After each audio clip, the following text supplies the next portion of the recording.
This is Democracy Now!, democracynow.org, The War and Peace Report. I'm Amy Goodman. President Biden and Chinese President Xi Jinping spoke for nearly 2 hours Friday, with much of the discussion focused on Russia's invasion of Ukraine. Biden reportedly warned Xi that China will face consequences if it provides material support to Russia. It was the first call between the two leaders of the world's two largest economies in 4 months. In February, Russian President Vladimir Putin traveled to Beijing for talks with Xi ahead of the invasion. Earlier this month, China joined India, Iran, Pakistan, and 32 other nations from the global south in abstaining from a United Nations vote condemning Russia's war in Ukraine. On Saturday, China's vice foreign minister criticized NATO as a, quote, Cold War vestige and criticized Western sanctions on Russia, saying globalization is being used as a weapon. To look more at China's evolving relations with both Russia and the United States, we're joined by Alfred McCoy, professor of history at University of Wisconsin-Madison, author of numerous books, most recently To Govern the Globe, World Orders and Catastrophic Change. His recent article for The Nation is headlined, Russia and China Together at Last. Welcome back to Democracy Now!, Professor McCoy. Why don't you start off by responding to the talk that President Biden and Xi Jinping had on Friday, what we learned of what they said? Apparently what President Biden was hoping to accomplish in his phone conversation with Xi Jinping was to draw on their successful video meeting last November and kind of encourage or even pressure President Xi to back away from China's strong support for Russia's invasion of Ukraine. And that did not happen. President Xi's quote, the most memorable, the most important quote, was he wanted the United States to untie the knot of Ukrainian and Russian security. And that was a kind of oblique reference to the idea that the United States and NATO are responsible for Russia's invasion of Ukraine by expanding NATO right up to the borders of Russia and threatening Russian security. And that's also a reference to the historic meeting between Putin and Xi Jinping on February 4th of this year, when the two met during the Winter Olympics, and they issued an historic 5,300-word declaration that laid claim to establishing a kind of new global order, to attacking U.S. global hegemony, and to build upon their strong bilateral alliance, their very close economic integration in the field of energy, and to simultaneously block NATO from threatening Russia and block the United States from supporting Taiwan against China's legitimate claims to Taiwan. And so, in effect, what that meeting failed to accomplish was it simply failed to break this emerging alliance between China and Russia, which is literally shaking the current world order. I wanted to turn to Qin Gang, the Chinese ambassador to the United States, appearing on CBS's Face the Nation Sunday. He was questioned by Margaret Brennan. Has Xi Jinping, your president, told Vladimir Putin to stop the invasion? Do you condemn it? Actually, on the second day of Russia's military operation, President Xi Jinping did talk to President Putin. Was that their last asking President Putin to think about resuming peace talks with Ukraine. And President Putin listened to it, and we have seen 4 rounds of peace talks have happened. Let me continue.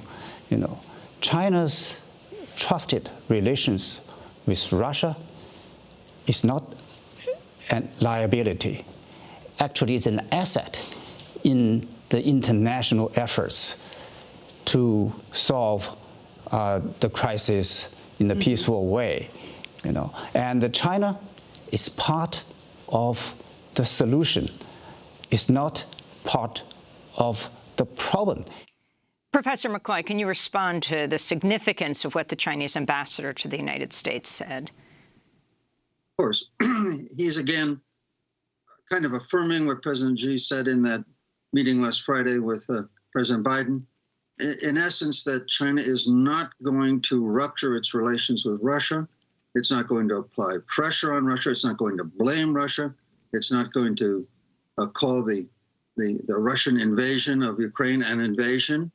And it is going to affirm that Russia has legitimate security concerns in Ukraine that must be met, and that if China is going to do anything, it is going to apply its considerable international power and prestige to support Russia in establishing its security in Eastern Europe. What I think what's going on more broadly is that we're seeing a sense of extraordinary confidence from Moscow and Beijing that literally history and, more importantly, geopolitics is on their side. They believe that their alliance gives them such dominance, such power on the massive Eurasian landmass that they can prevail, that they can not only dominate the landmass, they can dominate international politics. In essence, they are pursuing a geopolitical strategy to break U.S. control over the Eurasian landmass and thereby break U.S. global power. They think that they are witnessing the birth, the historic birth of a new world order in which the great global hegemon, the United States, which has dominated the world for the past 70 years, in which its global power is broken and its dominance over Eurasia, something the United States has maintained since the start of the Cold War in the early 1950s, that is coming also to an end. This is the White House Press Secretary Jen Psaki talking about Biden's meeting with Xi Jinping on video phone call. The movement of China to align with Russia, or to, the movement of them to align with Russia, or their proximity of moving closer together, is certainly of great concern to us, as we have expressed. And we are not the only country that has expressed that concern, including many other members of the G7 have expressed exactly that concern. So this is part of the discussion. It has been an ongoing part of the discussion. Expect it certainly would be when the president goes to Europe next week, but we're not in a place at this point to outline the specifics. We're still discussing. So if you can talk more about, Professor McCoy, what Biden threatened, if it has an effect. He's going to Europe this week. He's speaking with a lot of European nations today, then meeting in Brussels with other NATO members, then going to Poland to hold bilateral talks Friday and Saturday. What this means for Russia, and then for Russia and China. The United States is concerned, I think, in two areas. One, that China will provide weaponry and financial support. And in fact, China can break the financial embargo that the United States is trying to impose upon Russia in order to restrain them in their invasion of Ukraine. And so what Washington is monitoring is flows of weapon and flows of financial support from China to Russia. That's what the United States is trying to restrain. And that the weapons may have a short-term impact, the financial flows a medium-term impact. That's the U.S. concern. But I think we need to sort of analyze the situation in dual tracks. One, focus on the diplomacy, the military activity in Ukraine, the course of the war on the battlefield. Okay, that may or may not go Putin's way. But underlying that, there is this extraordinary confidence in Moscow and Beijing that the geopolitics of Eurasia are on their side, that because of their alliance and their dominant position in this great landmass that comprises 70% of the world's population and productivity, that it almost inevitably that they are going to emerge as the new centers of global power on the planet. And that, I think, is underlying their boldness and their resistance to Washington's pressure. So we can, from their perspective, we can provide weapons, we can mount financial pressure, we can even impact the situation on the battlefield by providing anti-tank missiles and handheld weapons that can bring, like Stinger missiles that can bring down Russian helicopters and aircraft.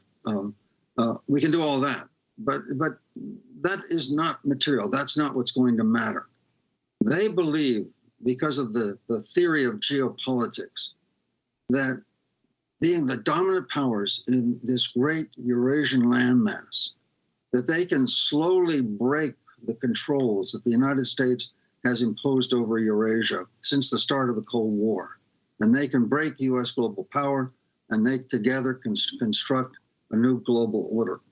Every global hegemon, and that's the word that Beijing and Moscow use, every global hegemon for the last 500 years, from the Portuguese to the Spanish, the Dutch, the British, the United States, and now the Chinese, have done one thing in common. They have all dominated Eurasia. Their rise to global power, including the U.S. rise to global power after World War II, was accompanied by dominance over Eurasia. And decline of all of these global powers, including the United States, has been marked by their declining control over Eurasia. And together, Beijing and Moscow are pursuing a strategy that I call, push, push, punch. So they're pushing at these great chains of geopolitical control that the United States has ringed around Eurasia since the Cold War. Naval fleets, air bases, mutual defense pacts. They're pushing slowly at the east and west ends of Eurasia, hoping to strain and break those chains of control that the United States has imposed over Eurasia, until in a succession of these punches, those chains of control snap, U.S. dominance over Eurasia comes to an end, and correspondingly, in the theory of geopolitics, U.S. global power also declines. So, Professor McCoy, one of the key reasons binding Russia to China, in addition to what you've been talking about, is that Russia is a major energy exporter. China is one of the world's leading energy importers. Put that together with the Wall Street Journal reporting last week, Saudi Arabia is in active talks with Beijing to price some of its oil sales to China in yuan, a move that would dent the U.S. dollar's dominance of the global petroleum market. China buys more than a quarter of the oil that Saudi Arabia exports. If priced in yuan, those sales would boost the standing of China's currency. Can you talk about the significance of both the currency and energy politics? Sure. One of the foundations of U.S. global powers, right since the end of World War II, has been that the dollar has been the functional global reserve currency. That was set at the Bretton Woods Conference in 1944. In 1971, when President Nixon ended the automatic convertibility of dollars to gold, Saudi Arabia announced that they would keep conducting their petroleum transactions in dollars. And since oil is the most negotiated of all international commodities, if the world is doing its oil business in dollars, that means the dollar has that continuing support as global reserve currency. Since 2015, the Chinese currency has become a part of the international basket of currencies recognized by the International Monetary Fund. And as China's dominance over the global economy grows, and it becomes the world's largest economy, the Chinese currency's role in that international economy is going to increase. And once the dollar declines, that is the most negotiable, the most visible part of U.S. global dominance. That global dominance will follow the decline of the dollar downward. How do you see all of this playing out, Professor McCoy? Short term, I think that what we're looking at is a kind of a parallel what happened with the last time China and Russia were allied. In the early 1950s, Mao Zedong went to Moscow. He was a supplicant. He formed an alliance with Joseph Stalin, and Joseph Stalin cashed in that alliance very quickly by using China to enter the Korean War. China fought in Korea for 3 years. It cost them about 40% of China's budget, 200,000 dead Chinese soldiers. What we're looking at is kind of a reprise of that. Putin comes to to Beijing in February in the Winter Olympics. He's now the supplicant. He needs China's diplomatic and economic support for his Ukraine invasion. And so at the moment of this very strong alliance, again, this time Putin attacks. He's sacrificing his budget, his soldiers, all right, in this strategy of pushing and breaking the U.S. dominance over Eurasia. I see long-term the growing power of China over the Eurasian continent, their Belt and Road Initiative, this $1 trillion development program that now incorporates around 70 nations in Eurasia and Africa, laying down infrastructure, pipelines, railroads, and roads across the whole Eurasian landmass. If this development project succeeds, and it's 10 times the size of the Marshall Plan that the United States used to rebuild Europe after World War II. It's the biggest development scheme in human history.